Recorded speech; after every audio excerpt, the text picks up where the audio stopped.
Hello વિદ્યાર્થી મિત્રો, આજે આપણે 101 થી 109નો વર્ગ તમે આસાનીથી એકદમ ઝડપથી કરી શકો એ હું એક ટ્રીક બતાવીશ.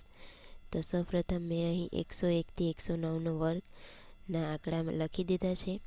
તો સૌપ્રથમ તમારે શું કરવાનું, 101નો વર્ગ એટલે 101 તમને આપેલા છે, આ સંખ્યાના ડબલ કરવા. એટલે કે અહીં 101ના ડબલ થશે 102. આ રીતે તમારે બધી સંખ્યાના ડબલ કરી દેવા.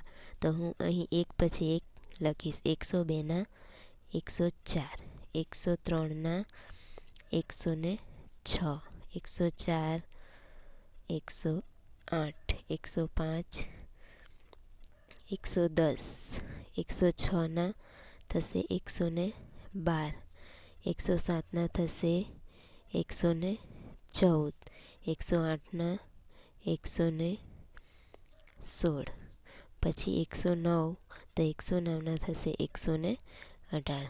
તો મેં શું કર્યું, 101 છે, અહીંથી જેટલા આંકડા 109 સુધી છે એ બધી સંખ્યાના ડબલ કરી દીધા છે. એટલે 101ના 102.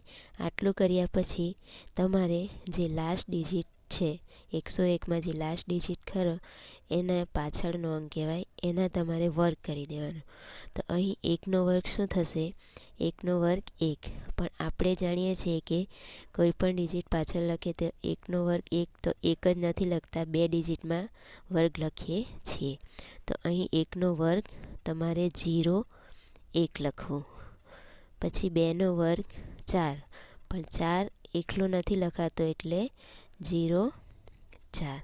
3નો વર્ગ 9, પણ 0 9. 4નો વર્ગ 16, પછી 5નો વર્ગ થશે તો 5નો વર્ગ 25, 6નો વર્ગ 36, 7નો વર્ગ 49, 8નો વર્ગ 64 અને 9નો વર્ગ 81. આ રીતે તમારે 101 થી 109નો વર્ગ આસાનીથી લખી શકાય. આ તો મેં તમને સમજાવ્યું છે એટલે એકદમ ધીરે ધીરે કરાવું છું, પણ તમને 1 થી 9 સુધીના વર્ગ આવડતા હોય તો તમે આસાનીથી ઝડપથી અને વર્ગ કરી શકો. Thank you.